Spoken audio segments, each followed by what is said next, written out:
How we start our morning has a big impact on the rest of the day. What advice and practical tips do you have for employees who have very demanding jobs? What's the best way to start the day, in your opinion?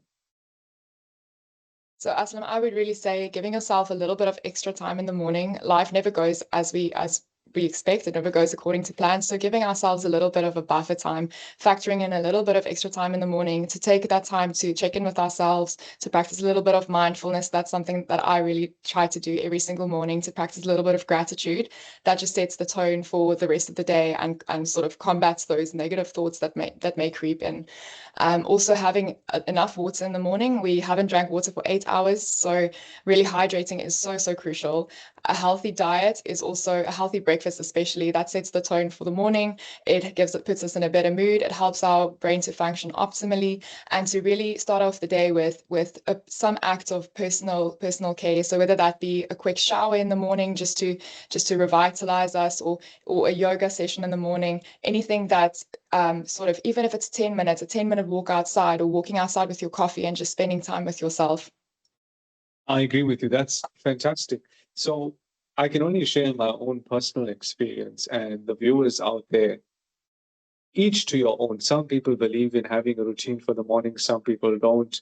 They just wing it. I found from my experience, to have consistently good days, you need to have some kind of consistency in the morning. So what I tend to do, Kaylee, is I wake up at a set time every day. So that might be 5:30. That's my alarm set for that every day, except for weekends, of course. Then I start my day with a 5-minute meditation. It doesn't have to be anything hectic. When we say meditation, people have this idea of chanting and visualizing. Just sit down in one place, close your eyes, and focus on your breathing. So focus on the breath coming in and the breath coming out through your nose. Set your alarm for 5 minutes to do that. Your mind is going to be racing. After that, have 2 glasses of water, preferably room temperature water, so not ice cold water. And then, if you really want to take your day to the next level, look at your goal for whatever goal you're working on. After you've meditated, after you've had some water, look at your goal card and start to focus on that goal. Write it out, think about it, think about the day you have ahead of you and what actions you're going to take towards that goal. So it might be a career goal, a work goal, anything to do with your life.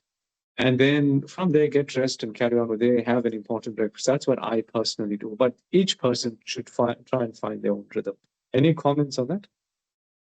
Yes, Aslam, I think that's so excellent, because the goal setting, having a clear intention for the day, making lists, that's something that I would really like to add to that is ticking off small individual items that makes the goals that we set for ourselves more attainable. So sometimes that can feel very overwhelming, seeing a goal that you would like to achieve in the next few months, rather saying, well, let me first take the first step. Let me focus on what I can do today. So what are maybe 1 or 2 steps I can take today to set myself up for success when it comes to that specific goal?